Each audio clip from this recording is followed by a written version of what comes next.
Hi ಎಲ್ಲ ನನ್ನ ಕರ್ನಾಟಕದ ಮುದ್ದು ಸ್ಪರ್ಧಾರ್ಥಿಗಳಿಗೆ ನಮ್ಮ ಟಾರ್ಗೆಟ್ ಕೋಚಿಂಗ್ ಸೆಂಟರ್ ಯೂಟ್ಯೂಬ್ ಚಾನಲ್ಗೆ ಸ್ವಾಗತ. ನಾನು ನಿಮ್ಮ ರಮೇಶ್ ಸರ್. ಇತಿಹಾಸದ ಪ್ರಶ್ನೆಗಳನ್ನು ನೋಡ್ತಾ ಇದ್ದೀವಿ. 3000 ಸರಣಿ ಪ್ರಶ್ನೆಗಳನ್ನು. ಸ್ನೇಹಿತರೆ, ಈಗ ಅದು ಮುಂದುವರೆದ ಭಾಗ ನೋಡಿ. ಪ್ರಶ್ನೆ ಯಾವ ರೀತಿ ಇದೆ: ಭಾರತಕ್ಕೆ ಬಂದ ಯುರೋಪಿಯನ್, ಫ್ರೆಂಚ್, ಬ್ರಿಟಿಷ್, ಪೋರ್ಚುಗೀಸ್ ಮತ್ತು ಡಚ್ ಬಲಗಳನ್ನು ಸರಿಯಾದ ಅನುಕ್ರಮದಲ್ಲಿ ಬರೀರಿ ಅಂತ ಪ್ರಶ್ನೆ ಕೇಳಿರ್ತಕ್ಕಂಥದ್ದು. ಓಕೆ, ಹಾಗಾದ್ರೆ ನೋಡ್ರಿ, ಆಯ್ಕೆಗಳು ಕೊಟ್ಟಿರ್ತಕ್ಕಂಥದ್ದು A B C D. ಅಲ್ಲೇ ಕನ್ಫ್ಯೂಸ್ ಮಾಡಿ ಏನು ಮಾಡಿದಾರೆ, ಮುಂದೆ ಕೊಟ್ಟಿರ್ತಕ್ಕಂಥದ್ದು. ನಾವೇನು ಮಾಡ್ಬೇಕೀಗ? ಅವ್ರೇನು ಕೇಳ್ಯಾರ, ಕ್ರಮವಾಗಿ ಕ್ರೊನಾಲಜಿಕಲ್ ಆರ್ಡ್ರನ್ನ ಗುರುತಿಸ್ಬೇಕಾಗಿತ್ತೆ. ಈ ಥರ ಪ್ರಶ್ನೆ ಬಂದಾಗ ನಾವು ಪೂರ್ತಿಯಾಗಿ ತಿಳ್ಕೊಳ್ಬೇಕಂತ ಏನಿಲ್ಲ. ಸ್ವಲ್ಪ ಗೊತ್ತಿದ್ರು ಕೂಡ ಆನ್ಸರ್ ಮಾಡ್ಬೋದು. ಒಂದು ಏನಂದ್ರಿಗಿನ, ಒಂದು ಲಾಸ್ಟಲ್ಲಿ ಬಂದಿರೋರು ಅಥವಾ ಫಸ್ಟಲ್ಲಿ ಬಂದಿರತಕ್ಕಂಥವ್ರು, ಇದು ಎರಡರಲ್ಲಿ ಒಂದು ಗೊತ್ತಿರಬೇಕು ನಮ್ಗೆ. ನೋಡಿರಿ, ಈಗ ಎಕ್ಸಾಂಪಲ್ ನಿಮ್ಗೆ ಫಸ್ಟ್ ಪೋರ್ಚುಗೀಸರು ಬಂದಿದ್ದಾರೆ ಅಂತ ಗೊತ್ತಿದ್ದರೆ ನೀವು ಆನ್ಸರ್ ಮಾಡ್ಬೋದು. ಯಾವ ರೀತಿ ನೋಡ್ರಿ, ಈಗ ಪೋರ್ಚುಗೀಸರು ಮೊದಲು ಬಂದಿದ್ದಾರೆ. ಹಾಗಾದ್ರೆ ನೋಡ್ರಿ, ಈ ಎರಡು ಕಡೆ ಪೋರ್ಚುಗೀಸರು ಕಾಣ್ತಕ್ಕಂಥದ್ದು.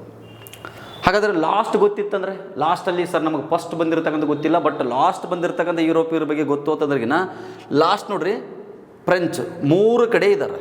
ಅದ್ರ ಸ್ವಲ್ಪ ಟಫ್ ಆಗುತ್ತೆ ಇದು ನೋಡಿರಿ. ಈ ರೀತಿ ಕೊಟ್ಟಾಗ ಟಫ್ ಆಗುತ್ತೆ, ಬಟ್ ಇಲ್ಲಿ ಈಸಿ ನಾವು ಏನು ಮಾಡ್ಬೋದು, ಗೆಸ್ ಮಾಡ್ಬೋದು ನೋಡಿರಿ. ಹಾಗಾದರೆ ಇವೆರಡು ಏನಾಗಲ್ಲ, ಆನ್ಸರ್ ಆಗಲ್ಲ. ಇವೆರಡನ್ನ ತೆಗೆದಾಕ್ಬಿಡೋಣ. ಸಿಂಪಲ್ ಈಗ ಆನ್ಸರ್ ಕಂಡು ಹಿಡಿತಕ್ಕಂಥದ್ದು ನೋಡಿರಿ.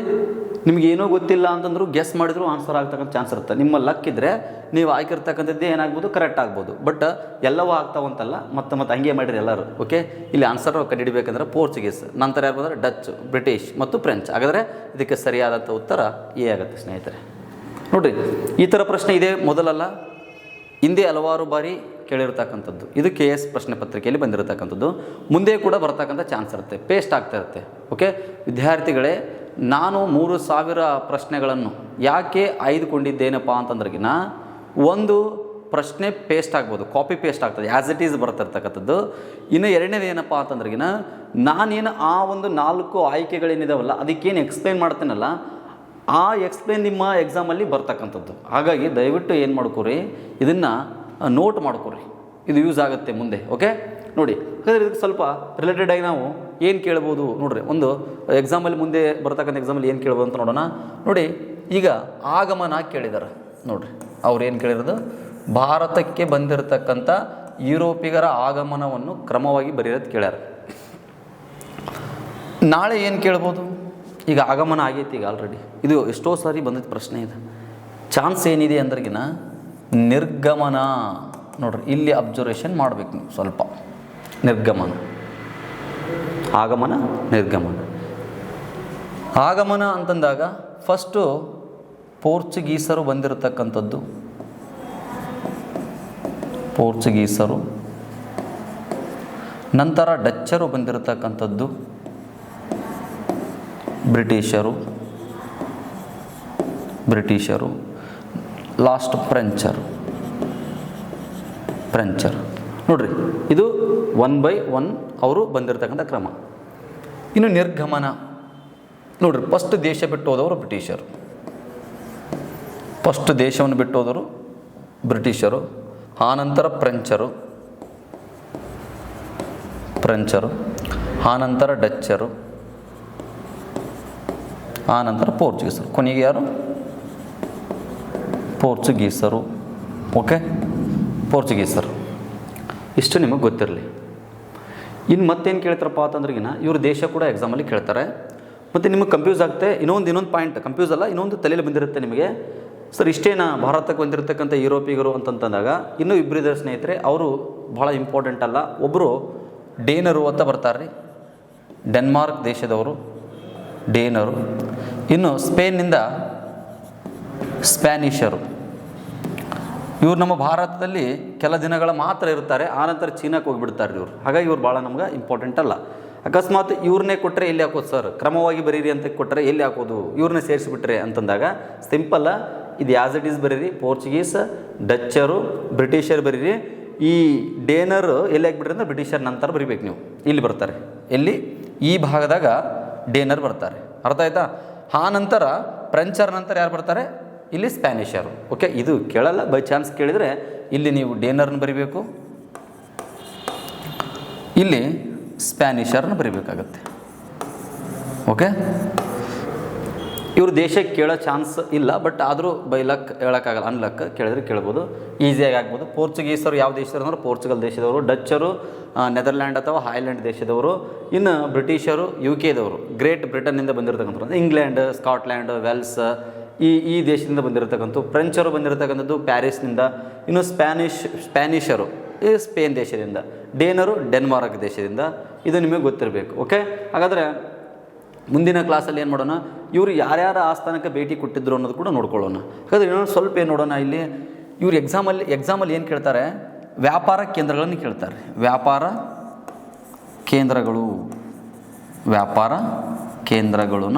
ಕೇಂದ್ರಗಳ ಮೇಲೆ ಎಕ್ಸಾಮಲ್ಲಿ ಬರುತ್ತೆ. ಈಗ ಸದ್ಯ ಏನು ಮಾಡೋಣ, ಮೋಸ್ಟ್ ಇಂಪಾರ್ಟೆಂಟ್ ಆಗಿರ್ತಕ್ಕಂಥ ತಿಳ್ಕೊಳ್ಳೋಣ. ಎಕ್ಸಾಂಪಲ್ ನೋಡ್ರಿ, ಈಗ ಯಾರ್ದು ಈಗ ಪೋರ್ಚುಗೀಸರು ನೋಡೋರ ತಿಳ್ಕೊಳ್ಳಿ. ಪೋರ್ಚುಗೀಸರದು ಕೊಚ್ಚೇರಿ ಪ್ರಮುಖ ವ್ಯಾಪಾರ ಕೇಂದ್ರ, ಇದು ಪ್ರಥಮ ಕೂಡ. ಡಚ್ಚರ್ದು ಮಚಲಿಪಟ್ಟಣಂ. ಓಕೆ, ಮಚಲಿಪಟ್ಟಣಂ. ಬ್ರಿಟಿಷರ್ದು ಸೂರತ್. ಡೇನರ್ದು ತಿರುವಂಕೂರ್. ಓಕೆ, ಫ್ರೆಂಚರ್ದು ಕೂಡ ಸೂರತ್ ಮೊದಲ ವ್ಯಾಪಾರ ಕೇಂದ್ರ. ಹಾಗಾದ್ರೆ ಇವರ ಕಂಪನಿಗಳನ್ನ ಎಕ್ಸಾಮಲ್ಲಿ ಕೇಳ್ಬೋದು. ಕಂಪನಿಗಳು ಎಕ್ಸಾಂಪಲ್ ನೋಡ್ರಿ, ಬ್ರಿಟಿಷ್ ಈಸ್ಟ್ ಇಂಡಿಯಾ ಕಂಪನಿ 1600 ಸ್ಥಾಪನೆ ಆಯಿತು. British East India company. Actually ಇದರ ಮೂಲ ಹೆಸರು ಏನಪ್ಪ ಅಂತಂದ್ರೆ, ಇದಕ್ಕೆ ಮೊದಲ ಹೆಸರು ಏನಿತ್ತಂದ್ರಿಗಿನ merchants of London trading into East India company ಅಂತ ಹೆಸರಿತ್ತು. ಬಟ್ ಇದು ಭಾಳ ಲಾಂಗ್ ಆಯಿತು ಅನ್ನೋದಕ್ಕೆ ಕಾರಣಕ್ಕಾಗಿ ಅದನ್ನು ಶಾರ್ಟ್ಕಟ್ಟಾಗಿ ಏನು ಮಾಡಿದ್ರು, ಬ್ರಿಟಿಷ್ ಈಸ್ಟ್ ಇಂಡಿಯಾ ಕಂಪನಿ ಅಂತ ಹೆಸರಿಟ್ಟರು. ಆ merchants of London trading into ಏನಿತ್ತಲ್ಲ ತೆಗೆದಾಕಿದ್ದಾರೆ. ಓಕೆ, ಇಷ್ಟು ಗೊತ್ತಿರಬೇಕು. ಮತ್ತು ಈ ಕಂಪನಿಗೆ ಒಂದು ನಿಕ್ ನೇಮ್ ಇದೆ. ಏನಿದೆ ಅಂದ್ರೆ, ಬ್ರಿಟಿಷ್ ಈಸ್ಟ್ ಇಂಡಿಯಾ ಕಂಪನಿಗೆ ಇನ್ನೊಂದು ನಿಕ್ ನೇಮ್ ಏನಪ್ಪ ಅಂದ್ರಿಗಿನ ಜಾನ್ ಕಂಪನಿ ಅಥವಾ ಶಾಮ್ ಜಾನ್ ಕಂಪನಿ ಅಂತ ಕರೀತಾರೆ. ಇದು ನೆನ್ಪಿಟ್ಕೋಬೇಕು, ಶಾಮ್ ಜಾನ್ ಕಂಪನಿ. ಇದನ್ನು 2 ಬಾರಿ KS ಅಲ್ಲಿ ಕೇಳಿರ್ತಕ್ಕಂಥದ್ದು, 2 ಬಾರಿ KS ಪ್ರಶ್ನೆ ಪತ್ರಿಕೆಯಲ್ಲಿ ಬಂದಿರತಕ್ಕಂಥದ್ದು ಸ್ನೇಹಿತರೆ. ಓಕೆ, ಇದು ಗೊತ್ತಿರಬೇಕು. ಇನ್ನು ಫ್ರೆಂಚರು ತಮ್ಮ ಕಂಪನಿಯನ್ನು ಯಾವಾಗ ಸ್ಥಾಪನೆ ಮಾಡಿಕೊಂಡ್ರು ಅಂತ ಕೇಳಿದ್ರೆ 1664ರಲ್ಲಿ. ಡಚ್ಚರು 1602ರಲ್ಲಿ. ಪೋರ್ಚುಗೀಸರು 1500ರಲ್ಲಿ. ಡೇನರು 1616ರಲ್ಲಿ. ಓಕೆ, 1616ರಲ್ಲಿ. ಸ್ನೇಹಿತರೆ, ಮತ್ತೆ ಮುಂದೆ ಪ್ರಶ್ನೆ ಬರುತ್ತೆ, ಆವಾಗ ಬಂದಾಗ ಮತ್ತಷ್ಟು ಚರ್ಚೆ ಮಾಡೋಣ. ಓಕೆ, ನೆಕ್ಸ್ಟ್ ಪ್ರಶ್ನೆ ಹೋಗೋಣ ನಾವು. ನ್ಯೂನೀಜ್ ಎಂಬ ಪೋರ್ಚುಗೀಸ್ ಪ್ರವಾಸಿ ಇವನ ಆಳ್ವಿಕೆಯಲ್ಲಿ ವಿಜಯನಗರಕ್ಕೆ ಭೇಟಿ ಕೊಟ್ಟನು ಅಂತ ಕೇಳಿದ್ದಾರೆ. ಅಲ್ಲಿ ಆಯ್ಕೆಯಲ್ಲಿ ಮೊದಲನೇ ದೇವರಾಯ, ಎರಡನೇ ದೇವರಾಯ ಮತ್ತು ಕೃಷ್ಣದೇವರಾಯ, ಅಚ್ಯುತರಾಯನು ಕೂಡ ಇದ್ದಾನೆ. ಓಕೆ, ನೇರವಾಗಿ ಫಸ್ಟ್ ಆನ್ಸರ್ ನೋಡೋಣ. ಆನ್ಸರ್ ಯಾವುದಾಗುತ್ತೆ ಸ್ನೇಹಿತರೆ ಅಂತಂದರೆ, ಫಸ್ಟ್ ಆನ್ಸರ್ ಡಿ ಆಗುತ್ತೆ ಇದರಲ್ಲಿ. ಓಕೆ, ಇದಕ್ಕೆ ಸರಿಯಾದಂಥ ಆನ್ಸರ್ ಯಾವುದು? ಡಿ. ನ್ಯೂನೀಜ್ ಎಂಬ ಒಬ್ಬ ಪ್ರವಾಸಿಗೆ, ಪೋರ್ಚುಗೀಸ್ ಪ್ರವಾಸಿಗೆ ಯಾರ ಆಸ್ಥಾನಕ್ಕೆ ಭೇಟಿ ಕೊಟ್ಟಿದ್ದ? ಅಚ್ಯುತರಾಯನ ಆಸ್ಥಾನಕ್ಕೆ ಭೇಟಿ ಕೊಟ್ಟಿದ್ದ. ಮೊನ್ನೆ PSI ಎಕ್ಸಾಮಲ್ಲಿ ಕೂಡ ಇದೇ ರೀತಿ ಪ್ರಶ್ನೆ ಬಂದಿತ್ತು. ಓಕೆ, PSI ಎಕ್ಸಾಮಲ್ಲಿ ಬಂದಿರತಕ್ಕಂಥದ್ದು. ಪ್ರವಾಸಿಗರನ್ನು ಕೊಟ್ಟಿದ್ದಾರೆ, ಕೆಳಗೆ ಏನು ಕೊಟ್ಟಿದ್ದರು? ವಿಜಯನಗರಕ್ಕೆ ಭೇಟಿ ನೀಡಿರ್ತಕ್ಕಂಥ ಪೋರ್ಚುಗಲ್ ಪ್ರವಾಸಿಗರನ್ನು ಮಾತ್ರ ಹೆಸರಿಸಿ ಅಂತ ಕೊಟ್ಟಿದ್ದರಲ್ಲಿ. ಓಕೆ, ಹಾಗಾಗಿ ಈ ಥರ ಪ್ರಶ್ನೆಗಳು ಬರ್ತಾ ಇದ್ದಾವೆ ನೋಡಿ ಸ್ನೇಹಿತರೆ. ಅರ್ಥ ಆಯ್ತಾ? ನೀವೇನು ಓದಾತಿರಲ್ಲ ಆ ಥರ ಪ್ರಶ್ನೆಗಳು ಬರ್ತಾ ಇಲ್ಲ. ಈಗ ಪ್ರಶ್ನೆಗಳನ್ನೇ ಬೇರೆ ತೆಗಿತಾ ಇದ್ದಾರೆ. ಯಾಕಂದರೆ ಇದು 10th ಅಲ್ಲ, ಅಲ್ಲಿ ಪಕ್ಕದಾಗ ನೋಡ್ಕೊಂಡು ಬರೆದು ಪಾಸ್ ಆಗಕ್ಕೆ. ಓಕೆ, ಡಿಗ್ರಿನೂ ಅಲ್ಲ, ಸೆಮ್ಗಷ್ಟೇ ಹೋಗಿ ಬರಿತೀನಿ ನಾನು ಅನ್ನೋಕ್ಕೆ. ಅರ್ಥ ಆಯ್ತಾ? ಬಟ್ ಈಗ ನಿಮ್ಗೆ 10th PUC ಡಿಗ್ರಿಲಿ ಏನೋ ಬಿಡಪ್ಪ ಪಾಸ್ ಆಗಲಿ ಅಂತ ಕ್ವಶನ್ ಪೇಪರ್ನ ಪ್ರಿಂಟ್ ಹಾಕಿದರೆ, ಇಲ್ಲಿ ಕಾಂಪಿಟೇಟಿವ್ ಅಂದರೆ ಸ್ಪರ್ಧಾತ್ಮಕ ಯುಗದಲ್ಲಿ ಯಾವ ರೀತಿ ಅಂದರೆ ಉಲ್ಟಾ ಇದೆಲ್ಲ, ಟೋಟಲ್ ಉಲ್ಟಾ. ಅವ್ನು ಫೇಲ್ ಆಗಬಾರ್ದು, ಫೇಲ್ ಮಾಡಬೇಕಂತಲೇ ಏನು ಮಾಡ್ತಾರೆ, ಇಲ್ಲಿ ಕ್ವಶನ್ ಪೇಪರ್ನ ಪ್ರಿಂಟ್ ಹಾಕ್ತಾರೆ. ಇದು ನಿಮಗೆ ಗೊತ್ತಿರಬೇಕು. ಕ್ವಶನ್ ತೆಗಿಯುವಂಥವ್ರ ಮೈಂಡ್ಸೆಟ್ ಯಾವ ರೀತಿ ಇರುತ್ತೆ ಅಂದ್ರೆ, ಒಟ್ಟು ಫೇಲ್ ಮಾಡಬೇಕು ನೋಡಿರಿ. ಇದು ಗೊತ್ತಿರ್ಬೇಕು. ಯಾಕಂದರೆ 10th 35 ತೆಗೆದ್ರೆ ಪಾಸ್, ಹಿಂಗೆ ಪಾಸಿಂಗ್ ಇದಾವೆ. ಬಟ್ ಆದರೆ ಕಾಂಪಿಟೇಟಿವಲ್ಲಿ ಕಟ್ ಆಫ್ ಎಲ್ಲಿಗೆ ಹೋಗಿರ್ತೋ ಗೊತ್ತಿಲ್ಲ. ಹಾಗಾಗಿ ನೀವು ಆಳವಾಗಿರ್ತಕ್ಕಂಥ ಜ್ಞಾನ ನಿಮಗೆ ಬೇಕಾಗತ್ತೆ. ಓಕೆ, ಹಾಗಾಗಿ ನೋಡಿ, ಓದಿ, ಚೆನ್ನಾಗಿ ಓದಿ, ತಂದೆ ತಾಯಿ ಆಸೆನ ಏನು ಮಾಡಿರಿ ಆದಷ್ಟು ಬೇಗ ಈಡೇರಿಸಿ. ನೋಡಿರಿ, ಈಗ ಹಾಗಾದರೆ ಇದು ಆನ್ಸರ್ ಅಂತ ನೋಡ್ಕೊಂಡ್ವಿ. ಮೊದಲನೇ ದೇವರಾಯನ ಆಸ್ಥಾನಕ್ಕೆ ಯಾರು ಭೇಟಿ ಕೊಟ್ಟಿದ್ರು ಅಂತಂದರೆ, ಇಟಲಿ ಪ್ರವಾಸಿಗೆ ಭೇಟಿ ಕೊಟ್ಟಿದ್ದಾರೆ. ಇಟಲಿ ಪ್ರವಾಸಿಗೆ ಯಾರಪ್ಪ ಅಂತಂದ್ರಿಗಿನ ಈ ನಿಕೊಲೋ ಡಿ ಕಾಂಟಿ ಅಂತೇಳಿ ಕೇಸಿ, ನಿಕೊಲೋ ಕಾಂಟಿ ಈ ವ್ಯಕ್ತಿ ಭೇಟಿ ಕೊಟ್ಟಿದ್ದಾರೆ. ಎರಡನೇ ದೇವರ ನ್ಯಾಯಸ್ಥಾನಕ್ಕೆ ಪರ್ಷಿಯಾ ಅಂದರೆ ಇರಾನ್, ಪರ್ಷಿಯಾದಿಂದ ಅಬ್ದುಲ್ ರಜಾಕ್ ತುಂಬ ವರ್ಣನೆ ಮಾಡ್ತಾನೆ ರೀ ವಿಜಯನಗರ ಸಾಮ್ರಾಜ್ಯವನ್ನು. ಓಕೆ, ಕೃಷ್ಣದೇವರಾಯನ ಆಸ್ಥಾನಕ್ಕೆ ಇಬ್ಬರು ಭೇಟಿ ಕೊಟ್ಟಿದ್ದರು. ಪೋರ್ಚುಗಲ್ ಅವರು. ಯಾವ ದೇಶದವರು ಇವರು? ಪೋರ್ಚುಗಲ್ ದೇಶದವರು. ಅದು ಬಾರ್ಬೋಸ್ ಮತ್ತು ಈ ಡೊಮಿಂಗೋ ಫಯಾಜ್.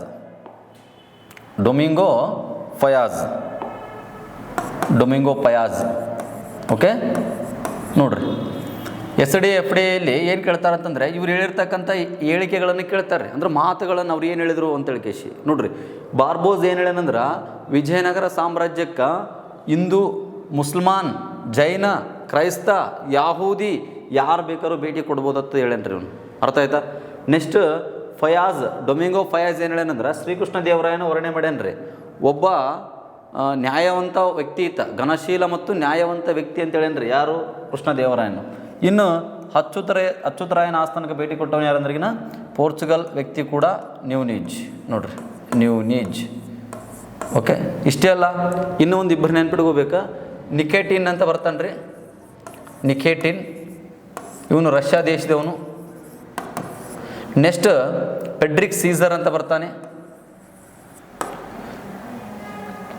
ಫೆಡ್ರಿಕ್ ಸೀಸರ್ ಇವನು ಯಾರ ಆಸ್ಥಾನಕ್ಕೆ ಭೇಟಿ ಕೊಟ್ಟಿದ್ದ ಅಂತಂದ್ರಿಗಿನ ಇವ ಸದಾಶಿವರಾಯನ ಆಸ್ಥಾನಕ್ಕೆ ಭೇಟಿ ಕೊಟ್ಟಿರ್ತಕ್ಕಂಥದ್ದು. ಸದಾಶಿವರಾಯ. ಓಕೆ, ಇಷ್ಟು ಗೊತ್ತಿರಲಿ. ಮುಂದೆ ಮತ್ತೆ ಚರ್ಚೆ ಮಾಡೋಣ. ಕನ್ನಡದ ಅತ್ಯಂತ ಪ್ರಾಚೀನ ಶಾಸನ ಯಾವುದು ಅಂತ ಕೇಳಿದಾರ? ಹಲ್ಮಿಡಿ ಶಾಸನ, ಕೆಳಗುಂದಿ ಶಾಸನ, ಕಂಪ್ಲಿ ಶಾಸನ ಮತ್ತು ಹಂಪಿ ಶಾಸನ ಅಂತ ಕೊಟ್ಟಿದ್ದಾರೆ. ಇದಕ್ಕೆ ಸರಿಯಾದಂಥ ಉತ್ತರ ಸ್ನೇಹಿತರೆ ಹಲ್ಮಿಡಿ ಶಾಸನ. ಯಾವ ಶಾಸನ ರೀ? ಹಲ್ಮಿಡಿ ಶಾಸನ. ನೋಡಿರಿ, ಈ ಶಾಸನ ಯಾರಿಗೆ ಸಂಬಂಧಪಟ್ಟದಂದ್ರೆ ಕದಂಬರಿಗೆ ಸಂಬಂಧಪಟ್ಟಿರ್ತಕ್ಕಂಥದ್ದು. ಕದಂಬರು ನೋಡಿರಿ, ಏನು ನಮ್ಮ ಕರ್ನಾಟಕವನ್ನು ಆಳಿರ್ತಕ್ಕಂಥ ಅಚ್ಚ ಕನ್ನಡದ ಮನೆತನ ಏನಿದೆಯಲ್ಲ, ಆ ಮನೆತನಕ್ಕೆ ಸಂಬಂಧಿಸಿರ್ತಕ್ಕಂಥ ಶಾಸನ ಯಾವುದು? ಹಲ್ಮಿಡಿ ಶಾಸನ. ಹಲ್ಮಿಡಿ ಶಾಸನ ನೋಡ್ರಿ, ಹಲ್ಮಿಡಿ ಶಾಸನ ಇವರಿಗೆ ಸಂಬಂಧಪಟ್ಟದ. ತಾಳಗುಂದ ಶಾಸನ,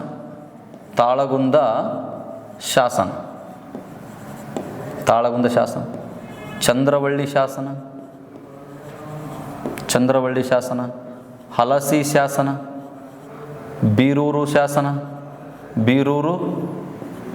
ಶಾಸನ ಇವೆಲ್ಲವೂ ಕೂಡ ಕದಂಬರಿಗೆ ಸಂಬಂಧಿಸಿರ್ತಕ್ಕಂಥ ಪ್ರಮುಖ ಶಾಸನಗಳ್ರಿ. ಹಾಗಾದ್ರೆ ಹಲ್ಮಿಡಿ ಶಾಸನ ಯಾರಿಗೆ ಸಂಬಂಧಪಟ್ಟಿದೆ? ಹಲ್ಮಿಡಿ ಶಾಸನ ಇದು ಕಾಕುತ್ಸ ವರ್ಮನಿಗೆ ಸಂಬಂಧಿಸಿರ್ತಕ್ಕಂಥ. ಕಾಕುತ್ಸ ವರ್ಮನಿಗೆ ಸಂಬಂಧಿಸಿದೆ. ತಾಳಗುಂದ ಶಾಸನ ಶಾಂತಿವರ್ಮನಿಗೆ ಸಂಬಂಧಪಟ್ಟಿದ್ದು. ಚಂದ್ರವಳ್ಳಿ ಮಯೂರ ವರ್ಮ ಹೊರಡಿಸಿರ್ತಕ್ಕಂಥ ಶಾಸನ ಇದು. ಮಯೂರವರ್ಮ. ಹಲಸಿ ಶಾಸನ ಕಾಕುತ್ಸ ವರ್ಮನಿಗೆ ಸಂಬಂಧಪಟ್ಟಂಥದ್ದು. ವರ್ಮ. ಓಕೆ, ಇನ್ನು ಬೀರೂರು ಶಾಸನ ಕೃಷ್ಣವರ್ಮನಿಗೆ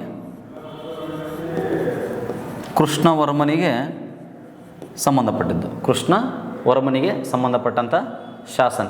ಓಕೆ, ನೋಡ್ರಿ, ಹಲ್ಮಿಡಿ ಶಾಸನ ಇದು ಯಾವ ಭಾಷೆ ಐತೆ ಅಂದ್ರೆ ಕನ್ನಡ ಭಾಷೆಯಲ್ಲಿ ಐತಿ ಇದು. ನೋಡ್ರಿ, ಕನ್ನಡ ಭಾಷೆ. ಕದಂಬರ ಆಡಳಿತ ಭಾಷೆ ಮೊದಲು ಸಂಸ್ಕೃತ, ಆನಂತರ ಈ ಕಾಕುತ್ಸ ವರ್ಮ ಏನು ಮಾಡಿದಪ್ಪ ಅಂದ್ರೆ ಆಡಳಿತ ಭಾಷೆಯನ್ನು ಸಂಸ್ಕೃತವನ್ನು ತೆಗೆದು ಕನ್ನಡವನ್ನು ಆಯ್ಕೆ ಮಾಡಿಕೊಂಡ. ಓಕೆ, ನೆಕ್ಸ್ಟ್ ತಾಳಗುಂದ ಶಾಸನ ಇದು ಸಂಸ್ಕೃತದಲ್ಲಿದೆ ರೀ. ಸಂಸ್ಕೃತ ಭಾಷೆಯಲ್ಲಿ ಇತ್ತು ತಾಳಗುಂದ ಶಾಸನ, ನಿಮಗೆ ಗೊತ್ತಿರಬೇಕು. ಇನ್ನು ಚಂದ್ರವಳ್ಳಿ ಶಾಸನ ಪ್ರಾಕೃತ ಭಾಷೆಯಲ್ಲಿದ್ದಾವ. ಇನ್ನು ಇದರಲ್ಲಿ ಏನು ಕೇಳ್ತಾರೆ ಅಂತಂದರೆ ಆಲ್ರೆಡಿ ಕೇಳಿದ್ರೆ ಅತ್ಯಂತ ಕನ್ನಡ ಪ್ರಾಚೀನ ಶಾಸನ ಹಲ್ಮಿಡಿ. ಇನ್ನು ಕರ್ನಾಟಕದ ಮೊದಲ ಸಂಸ್ಕೃತ ಶಾಸನ ಯಾವುದು ಅಂದರೆ ಇದೆ ನೋಡ್ರಿ, ಕರ್ನಾಟಕದ ಮೊದಲ ಸಂಸ್ಕೃತ ಶಾಸನ. ಓಕೆ, ಹಾಗಾದರೆ ಕರ್ನಾಟಕದಲ್ಲಿ ದೊರೆತ ಮೊಟ್ಟ ಮೊದಲ ಶಾಸನ ಯಾವುದು ಅಂತಂದರೆ ಬ್ರಹ್ಮಗಿರಿ ಶಾಸನ.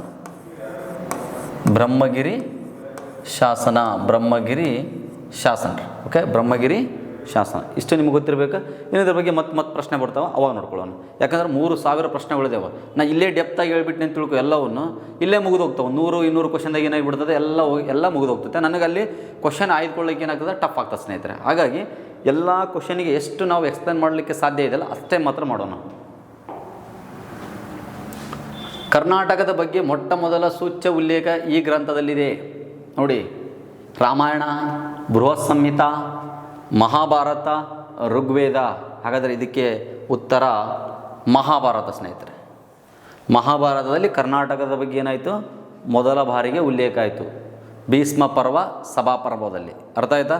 ಇದು ನಿಮಗೆ ಇದು ಕೂಡ KS ಅಲ್ಲಿ ಕೇಳಿರ್ತಕ್ಕಂಥ ಪ್ರಶ್ನೆ. ಈಗೆಲ್ಲ ತೊಗೊಂಡಿರ್ತಕ್ಕಂಥ ಪ್ರಶ್ನೆಗಳು ಇವು ಹಿಂದೆ ಕೇಳಿರ್ತಕ್ಕಂಥ KS ಅಲ್ಲಿ ಕೇಳಿರ್ತಕ್ಕ ಪ್ರಶ್ನೆಗಳು ಸ್ನೇಹಿತರೆ ನೋಡಿ. ಹಾಗಾದರೆ ರಾಮಾಯಣವನ್ನು ಬರೆದವ್ರು ಯಾರು?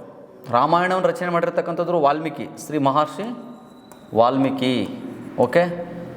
ಹಾಗಾದರೆ ಈ ರಾಮಾಯಣ ಯಾವ ಯುಗದಲ್ಲಿ ರಚನೆ ಆಯಿತು ಅಂದ್ರೆ ತ್ರೇತಾಯುಗ. ಯುಗಗಳು ಬರ್ತವೆ ಸ್ನೇಹಿತರೆ. ತ್ರೇತ, ದ್ವಾಪರ, ಪ್ರೆಸೆಂಟ್ಲಿ ಕಲಿಯುಗ. ಓಕೆ. ವಾಲ್ಮೀಕಿ ತ್ರೇತಾಯುಗದಲ್ಲಿ ಏನು ಮಾಡಿದ್ರು, ಅದನ್ನು ರಚನೆ ಮಾಡಿರ್ತಕ್ಕಂಥದ್ದು. ಹಾಗಾದರೆ 24,000 ಶ್ಲೋಕಗಳು ಕಂಡುಬರ್ತವೆ. 24,000 ಶ್ಲೋಕಗಳು ಕಂಡುಬರತಕ್ಕಂಥದ್ದು. ಇನ್ನು ಹಾಗಾದರೆ ಇದರ ಹೆಸರು ಏನಂದರೆ, ರಾಮಾಯಣದ ಮೂಲ ಹೆಸರು ರತ್ನಾಕರ ಸ್ನೇಹಿತರೆ. ರಾಮಾಯಣದ ಮೂಲ ಹೆಸರು ರತ್ನಾಕರ. ಇದು ಆರ್ಯರು ಮತ್ತು ಅನಾರ್ಯರ ನಡುವೆ ನಡೆದಿರತಕ್ಕಂಥ ಹೋರಾಟ. ಇನ್ನು ಬೃಹತ್ ಸಂಹಿತೆಯನ್ನು ರಚನೆ ಮಾಡಿದವರು ವರಾಹ ಮಿಹಿರ್ ನೋಡ್ರಿ. ಇದೊಬ್ಬ ಖಗೋಳಶಾಸ್ತ್ರಜ್ಞ. ಓಕೆ. ಮಹಾಭಾರತವನ್ನು ರಚಿಸಿದವರು ವೇದವ್ಯಾಸರು. ಓಕೆ. ಹಾಗಾದರೆ ಇಲ್ಲಿ ಎಷ್ಟು ಶ್ಲೋಕಗಳಿದಾವೆ ಅಂತಂದರೆ, ಇಲ್ಲಿ ಇದು ಯಾವ ಯುಗದಲ್ಲಿ ರಚನೆ ಆಯಿತು ಅಂತಂದ್ರಿಗಿನ 1 ಸೆಕೆಂಡ್ ಸ್ನೇಹಿತರೆ. ಇದು ದ್ವಾಪರ ಯುಗ. ಓಕೆ. ಇನ್ನು ಇಲ್ಲಿ 1,00,000 ಶ್ಲೋಕಗಳಿವೆ. ಎಷ್ಟು? 1,00,000 ಶ್ಲೋಕಗಳಿವೆ. ಇದರ ಮೂಲ ಹೆಸರು ಜಯ ಸಂಹಿತೆ ಅಥವಾ ಸಂಹಿತೆ. ಓಕೆ. ಎಲ್ಲ ನೋಟ್ ಮಾಡ್ಕೋರಿ, ತುಂಬ ಇಂಪಾರ್ಟೆಂಟ್. ಯಾಕಂದರೆ ನಾವು ಮಹಾಭಾರತ ರಾಮಾಯಣವನ್ನು ಒಂದು ದಿನದಲ್ಲೇ ಆಗಲಿ 2 ದಿನದಲ್ಲಿ ಅದನ್ನು ಮುಗಿಸೋಕ್ಕಾಗೋದಿಲ್ಲ. ಓದಿ ಆಯಿತು ಅಥವಾ ತಿಳ್ಕೊಂಡಾಯಿತು. ಯಾಕಂದರೆ ರಾಮಾಯಣ ಅನ್ನೋದು ಭಾಳ ದೀರ್ಘಕಾಲ ನಡೆದಿರತಕ್ಕಂಥದ್ದು. ಮತ್ತು ಮಹಾಭಾರತದಲ್ಲಿ ಒಂದು ಕುರುಕ್ಷೇತ್ರ ಯುದ್ಧ ಅಂತ ನಡೀತೆ, ಗೊತ್ತಿರಬೇಕು ನೀವೆಲ್ಲ. ಕುರುಕ್ಷೇತ್ರ ಅಂತ ಒಂದು ಮೂವಿ ಕೂಡ ನಮ್ಮ ಕನ್ನಡದಲ್ಲಿ ಏನಾಗಿತ್ತು, ಬಿಡುಗಡೆಗೊಂಡಿತ್ತು. ಓಕೆ. ಹಾಗಾಗಿ ಇದು ನೋಡಿರಿ, ನೀವು ನೋಡಿದಾಗ ಗೊತ್ತಾಗ್ತಾ, ಇವು ಇತಿಹಾಸಕ್ಕೆ ಸಂಬಂಧಪಟ್ಟಂಥ ಘಟನೆಗಳು ಆದರೂ ಕೂಡ ಇತಿಹಾಸದಿಂದ ಕೆಲವೊಂದು ಬಾರಿ ಒಪ್ಕೊಳ್ಳಲ್ಲ. ಯಾಕಂದ್ರೆ ಈ ಒಂದು ಪಠ್ಯವನ್ನು ಇತಿಹಾಸದ ಕಾಲ್ಪನಿಕ ಇತಿಹಾಸದಲ್ಲಿ ಸೇರ್ಪಡೆ ಮಾಡಿರ್ತೀರಿ, ಇದನ್ನು ಕಾಲ್ಪನಿಕ ಇತಿಹಾಸ. ಓಕೆ. ಹಾಗಾಗಿ ರಾಮಾಯಣ ಮತ್ತು ಮಹಾಭಾರತವನ್ನು ನಾವು ಒಂದು 3 ಪದಗಳಲ್ಲಿ ಆಗೋದಿಲ್ಲ ಅಂದರೂ ಇದ್ದರೂ ಕೂಡ ನಾವು ಒಂದು 2-3 ವಾಕ್ಯಗಳಲ್ಲಿ ಹೇಳ್ಬೋದು. ಯಾವ ರೀತಿ ಅಂದ್ರಿಗಿನ ನೋಡಿ, ರಾಮಾಯಣ ಮಹಾಭಾರತ ಅಂದರೆ ಒಂದು ಮುಟ್ಟಿ ಕೆಟ್ಟ, ಮುಟ್ಟದೇ ಕೆಟ್ಟ, ಕೊಟ್ಟು ಕೆಟ್ಟವನು ಕರ್ಣ, ಮುಟ್ಟಿ ಕೆಟ್ಟವನು ದುರ್ಯೋಧನ, ಮುಟ್ಟದೇ ಕೆಟ್ಟವನು ರಾವಣ. ಓಕೆ. ಇದು ನಿಮಗೆ ಗೊತ್ತಿರಬೇಕು ಸ್ನೇಹಿತರೆ. ಇನ್ನು ಋಗ್ವೇದ ನೋಡ್ರಿ. ಋಗ್ವೇದ ಅನ್ನೋದು ಇದು ಆರ್ಯರ ಕಾಲದಲ್ಲಿ ರಚನೆ ಆಗಿರ್ತಕ್ಕಂಥದ್ದು. ನೋಡ್ರಿ, ಆರ್ಯರು 4 ವೇದಗಳು ಬರ್ತಾವ್ರಿ. ಎಷ್ಟು ವೇದಗಳು? 4 ವೇದಗಳು ಬರ್ತಾವ. ಈ ವೇದಗಳನ್ನೇ ಸಂಹಿತೆಗಳು ಅಂತ ಕರೀತಾರೆ. ಇದನ್ನು ಸಂಹಿತೆಗಳು. ಅರ್ಥ ಆಯ್ತಾ? ಸಂಹಿತೆ ಅಂದರೆ ಏನು ಗೊತ್ತಾ? ಕಡ್ಡಾಯವಾಗಿ ಏನು ಮಾಡ್ಬೇಕು, ಅದನ್ನು ಅನುಸರಿಸಲೇಬೇಕು. ಅರ್ಥ ಆಯ್ತಾ? ಈಗ ಸಿಗ್ನಲ್ ಇದೆ ಅಂತಂದ್ರಿಗಿನ ಅದನ್ನು ನಾವೇನು ಮಾಡ್ಬೇಕು, ಅದನ್ನು ಟ್ರಾಫಿಕಲ್ಲಿ ಆ ಸಿಗ್ನಲ್ನ ಬಿದ್ದರೆ ಅನುಸರಿಸ್ಬೇಕು. ಅರ್ಥ ಆಯ್ತಾ? ಬಟ್ ಒಂದೊಂದು ಬಾರಿ ಏನು ಬರ್ತೀವಿ ನಾವು, ಅದು ಬರ್ತೀವಿ ಅದನ್ನು. ಅರ್ಥ ಆಯ್ತಾ? ಬಟ್ ಆದರೆ ಹಾಗಲ್ಲ, ಇದು ಕಡ್ಡಾಯವಾಗಿ ಏನು ಮಾಡಬೇಕು, ಅನುಸರಿಸಲೇಬೇಕಾಗಿರ್ತಕ್ಕಂಥದ್ದನ್ನೇ ನಾವೇನು ಕರಿತೀವಿ, ಸಂಹಿತೆ ಅಂತ ಕರಿತೀವಿ. ಹಾಗಾದರೆ 4 ವೇದಗಳಿದ್ದಾವೆ. ಅದರಲ್ಲಿ ಪ್ರಥಮ ವೇದ ಅಂದ್ರೇ ಋಗ್ವೇದ. ಪ್ರಥಮ ವೇದ ಅಥವಾ ಪುರಾತನ ವೇದ, ಪ್ರಾಚೀನ ವೇದ ಅಂದ್ರೇ ಋಗ್ವೇದ ಸ್ನೇಹಿತರು. ಓಕೆ. ನೆಕ್ಸ್ಟ್ ಪ್ರಶ್ನೆ ನೋಡೋಣ. ಸಿಂಧು ನಾಗರಿಕತೆಯ ಮೊಟ್ಟ ಮೊದಲ ಅವಶೇಷಗಳು ಉತ್ಖನ್ನವಾದ ಸ್ಥಳ ಅಂತ ಕೊಟ್ಟಿದ್ದಾರೆ. ಅಲ್ಲಿ ಮೆಹೆಂಜೋದಾರೋ, ಕಾಲಿಬಂಗನ್, ಹರಪ್ಪ, ಚಾನುದಾರೋ ಅಂತ ಕೂಡ ಕೊಟ್ಟಿದ್ದಾರೆ. ಓಕೆ. ಚಾನುದಾರೋ ಇದಕ್ಕೆ ಸರಿಯಾದಂಥ ಉತ್ತರ ಯಾವುದಾಗುತ್ತೆ? ಮೊಟ್ಟ ಮೊದಲ ಅಂತ ಕೇಳಿದ್ದರಿಂದ ಹರಪ್ಪ ಏನಾಗುತ್ತೆ, ಇಲ್ಲಿ ಆನ್ಸರ್ ಆಗುತ್ತೆ. ನೋಡಿ, ಹಾಗಾದರೆ ಮೆಹೆಂಜೋದರವನ್ನು 1922ರಲ್ಲಿ ಆರ್ ಡಿ ಬ್ಯಾನರ್ಜಿ ಅವರು ಸಂಶೋಧನೆ ಮಾಡಿದರು. ಆರ್ ಡಿ ಬ್ಯಾನರ್ಜಿ ಪ್ರೆಸೆಂಟ್ಲಿ ಪಾಕಿಸ್ತಾನದಲ್ಲಿ ಕಂಡುಬರುತ್ತೆ. ಇದು ಪಾಕಿಸ್ತಾನದಲ್ಲಿ ಕಂಡುಬರತಕ್ಕಂಥದ್ದು. ಓಕೆ, ಪಾಕಿಸ್ತಾನದ ಸಿಂಧ್ ಪ್ರಾಂತ್ಯದ ಲಾರ್ಕಾನ್ ಜಿಲ್ಲೆಯಲ್ಲಿ ಕಂಡುಬರುತ್ತೆ. ಲಾರ್ಕಾನ್ ಜಿಲ್ಲೆ ಇದು ನಿಮಗೆ ಗೊತ್ತಿರಬೇಕಾಗಿರ್ತಕ್ಕಂಥದ್ದು ನೋಡ್ರಿ.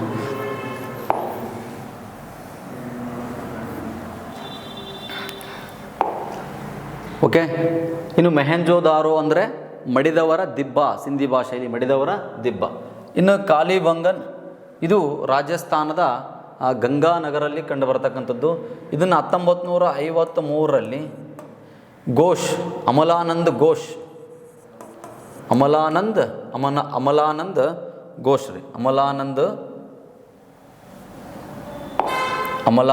ಘೋಷ್ ಅವರು ಏನು ಮಾಡಿದರು, ಇದನ್ನು ಪತ್ತೆ ಹಚ್ಚಿರ್ತಕ್ಕಂಥದ್ದು. ಓಕೆ, ಅಂದರೆ ಕಾಲಿಬಂಗನ್ ಅಂತಂದರೆ ಕಪ್ಪು ಬಳೆ ಎಂದರ್ಥ. ಹರಪ್ಪವನ್ನು ಪತ್ತೆ ಹಚ್ಚಿದವರು ಯಾರು ಅಂದರೆ 1921ನಲ್ಲಿ ದಯಾರಾಮ್ ಸಹಾನಿ. ನೋಡ್ರಿ, ದಯಾರಾಮ್ ಸಹಾನಿ. ಓಕೆ, ಇನ್ನು ಈ ಹರಪ್ಪ ಎಲ್ಲಿ ಕಂಡುಬರುತ್ತೆ ಅಂತಂದರೆ ಇದು ಕೂಡ ಪಾಕಿಸ್ತಾನದಲ್ಲಿ ಕಂಡುಬರುತ್ತೆ. ಪಾಕಿಸ್ತಾನದ ಪಂಜಾಬ್ ಪ್ರಾಂತ್ಯದ ಮಾಂಟಿಗೋ ಮಾರಿ ಅಥವಾ ಮಾಂಟಿಗೋ ಗೋರಿ ಅಥವಾ ಅಂಬಲ್ಲಿ ಏನಾಗುತ್ತೆ ಕಂಡುಬರುತ್ತೆ. ಓಕೆ, ಇನ್ನು ಚಾನೋದಾರೋ ಇದ್ರ ಬಗ್ಗೆ ಏನು ಎಕ್ಸಾಮಲ್ಲಿ ಕೇಳ್ತಾನಂದರೆ ಇಲ್ಲಿ ಒಳ ಚರಂಡಿ ವ್ಯವಸ್ಥೆ ಇಲ್ಲ, ಮತ್ತು ಇದಕ್ಕೆ ಈ ನಗರಕ್ಕೆ ಕೋಟೆ ಇಲ್ಲ ಸ್ನೇಹಿತರೆ. ಓಕೆ, ಇಷ್ಟು ಈ ಪ್ರಶ್ನೆಗೆ ಆನ್ಸರ್ ಗೊತ್ತಿರಬೇಕು.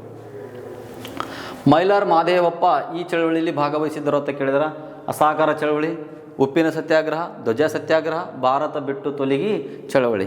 ಇದಕ್ಕೆ ಸರಿಯಾದಂಥ ಉತ್ತರ ಯಾವುದಪ್ಪ ಅಂತಂದ್ರಿಗಿನ ಉಪ್ಪಿನ ಸತ್ಯಾಗ್ರಹದಲ್ಲಿ ಭಾಗವಹಿಸಿದ್ರು. ನೋಡ್ರಿ, ಅಸಹಕಾರ ಚಳವಳಿ ಸ್ಟಾರ್ಟ್ ಆಗಿದ್ದು 1920 ಎಂಡ್ ಆಗಿದ್ದು 1922. ಯಾಕೆ ಎಂಡ್ ಆಯಿತು ಅಂತಂದ್ರೆ ಚೌರ ಘಟನೆ 1922 ಡಿಸೆಂಬರ್ 5 ಆಗುತ್ತೆ. ಹಾಗಾಗಿ ಈ ಘಟನೆಯಿಂದ ಗಾಂಧೀಜಿಯವರು ಬಾರ್ಡೋಲಿ ಘೋಷಣೆ ಮೂಲಕ, ನೋಡ್ರಿ ಯಾವ ಘೋಷಣೆ, ಬಾರ್ಡೋಲಿ ಘೋಷಣೆ ಮೂಲಕ ಚಳವಳಿಯನ್ನು ಹಿಂಪಡೆದರು. ಹಾಗಾಗಿ ಯಾವಾಗ ಚಳವಳಿ ಯಶಸ್ವಿ ಆಗ್ತಕ್ಕಂಥ ಚಳವಳಿನ ಗಾಂಧೀಜಿಯವರು ಸ್ಟಾಪ್ ಮಾಡಿದರು, ಆವಾಗ ಸುಭಾಷ್ ಚಂದ್ರ ಬೋಸ್ ಅವರು ರಾಷ್ಟ್ರೀಯ ದೊಡ್ಡ ದುರಂತ ಅಂತ ಕರೆದರು. ಜವಾಹರ್ಲಾಲ್ ನೆಹರು ಅವರು ಕೂಡ ಅವರು ಪತ್ರದ ಮೂಲಕ ವಿಮರ್ಶೆ ಮಾಡ್ತಾರೆ. ಓಕೆ, ಅಂದರೆ ಜಮ್ಮು ಕಾಶ್ಮೀರದ ಒಂದು ಹಳ್ಳಿ ಅಹಿಂಸೆಯನ್ನು ಅನುಸರಿಸಿಲ್ಲವೆಂದು ಕನ್ಯಾಕುಮಾರಿಗೆ ಯಾಕೆ ಶಿಕ್ಷೆ ಕೊಡಾತ್ರಿ ಅಂತ ಕೇಳಿದರು. ಓಕೆ, ನೆಕ್ಸ್ಟ್ ಉಪ್ಪಿನ ಸತ್ಯಾಗ್ರಹ ಸ್ಟಾರ್ಟ್ ಆಗಿದ್ದು 1930 ಮಾರ್ಚ್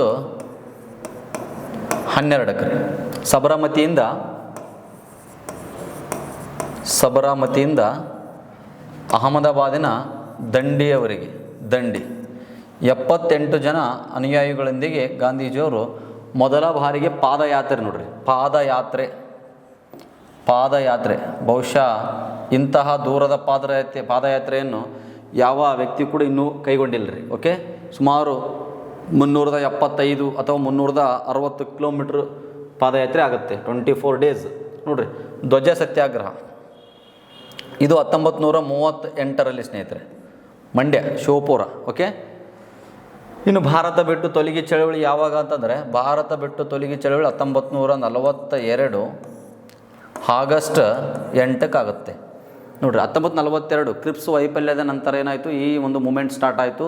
ಹಾಗಾಗಿ ಇದನ್ನು ಆಗಸ್ಟ್ ಮೂಮೆಂಟ್ ಅಂತ ಕರೀತಾರೆ. ಆಗಸ್ಟ್ ಮೂಮೆಂಟ್ ನೋಡ್ರಿ, ಇದನ್ನು ಏನಂತ ಕರೀತಾರೆ ರೀ, ಆಗಸ್ಟ್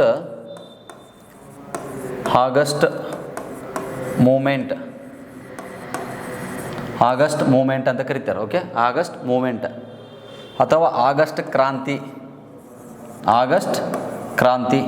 ಮತ್ತು ಇಲ್ಲಿ ಯಾರೂ ನಾಯಕರಿರಲಿಲ್ಲ. ಯಾಕಂದ್ರೆ ಈ ಕ್ರಿಪ್ಸ್ ಏನು ಮಾಡಿದ್ದ ಅಂತಂದ್ರಿಗಿನ್ನ ಕಾಂಗ್ರೆಸ್ನ ನಾಯಕರನ್ನೆಲ್ಲರನ್ನೂ ಕೂಡ ಬಂಧಿಸಿ ಜೈಲಲ್ಲಿಟ್ಟಿದ್ದ. ಹಾಗಾಗಿ ನಾಯಕರೆಲ್ಲರೂ ಜೈಲಲ್ಲಿದ್ದರು.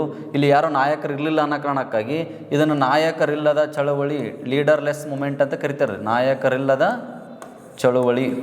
ಓಕೆ, ಇದು ನಿಮಗೆ ಗೊತ್ತಿರಬೇಕು ಸ್ನೇಹಿತರೆ. ನಾಯಕರಲ್ಲದ ಚಳವಳಿ, ಜನಗಳೇ ಈ ಚಳವಳಿಯಲ್ಲಿ ಭಾಗವಹಿಸಿದ್ರು. ಅವರ ಯಾವ ರೀತಿ ಅವರಿಗೆ ಡೈರೆಕ್ಷನ್, ಅವರು ಯಾವ ರೀತಿ ಹೋರಾಟ ಮಾಡಬೇಕು ಅನ್ಕೋತಾರಲ್ಲ ಅದೇ ರೀತಿ ಹೋರಾಟ ಮಾಡಿದರು. ಅದಕ್ಕೆ ಇದನ್ನು ಜನತಾ ಮೂಮೆಂಟ್ ಅಥವಾ ಜನತಾ ಚಳವಳಿ ಅಂತ ಕರೀತಾರೆ. ಇನ್ನು ಮುಂಬಯಿಯ ಗೋವಳಿಯ ಕೆರೆ ಮೈದಾನದಲ್ಲಿ ಪ್ರಾರಂಭ ಆಯಿತು ಅನ್ನೋ ಕಾರಣಕ್ಕಾಗಿ ಗೋವಳಿಯ ಕೆರೆ ಮೈದಾನ ಕ್ರಾಂತಿ ಅಂತ ಕರೀತಾರೆ. ಗೋವಳಿಯ ಕೆರೆ ಮೈದಾನ ಕ್ರಾಂತಿ ಅಂತ ಕೂಡ ಕರೀತಾರೆ. ಓಕೆ, ಇಷ್ಟು ಈ ಪ್ರಶ್ನೆಗೆ ಗೊತ್ತಿರಬೇಕು ಎಕ್ಸ್ಪ್ಲನೇಷನ್. ನೆಕ್ಸ್ಟು, ಕರ್ನಾಟಕದ ಕೆಳಗಂಡ ಯಾವ ಸ್ಥಳದಲ್ಲಿ ಅಶೋಕನ ಶಾಸನ ದೊರೆಯುವುದಿಲ್ಲ ಅಂತ ಕೇಳಿದಾರ? ಮಸ್ಕಿ, ಚಂದ್ರವಳ್ಳಿ, ಉದಯಗೊಳ್ಳಂ, ನಿಟ್ಟೂರು. ಓಕೆ, ಹಾಗಾದರೆ ಇದಕ್ಕೆ ಉತ್ತರ ಯಾವುದು ಅಂತಂದ್ರೆ ಚಂದ್ರವಳ್ಳಿ. ಈಗ ತಾನೇ ಹೇಳಿದೆ ಹಿಂದೆ ಪ್ರಶ್ನೆಗೆ ನಾನು ಎಕ್ಸ್ಪ್ಲೇನ್ ಮಾಡಬೇಕಾದ್ರೆ, ಚಂದ್ರವಳ್ಳಿ ಶಾಸನ ಅನ್ನೋದು ಇದು ಚಿತ್ರದುರ್ಗದಲ್ಲಿ ಕಂಡು ಬರತಕ್ಕಂಥದ್ದು. ಚಿತ್ರದುರ್ಗದಲ್ಲಿ ಕಂಡು ಬರತಕ್ಕಂಥದ್ದು ಮಯೂರವರ್ಮನಿಗೆ ಸಂಬಂಧಿಸಿರ್ತಕ್ಕಂಥದ್ದು. ಮಯೂರವರ್ಮ.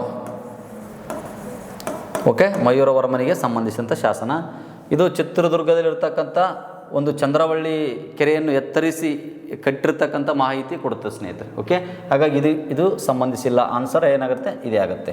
ಇನ್ನು ನೋಡ್ರಿ,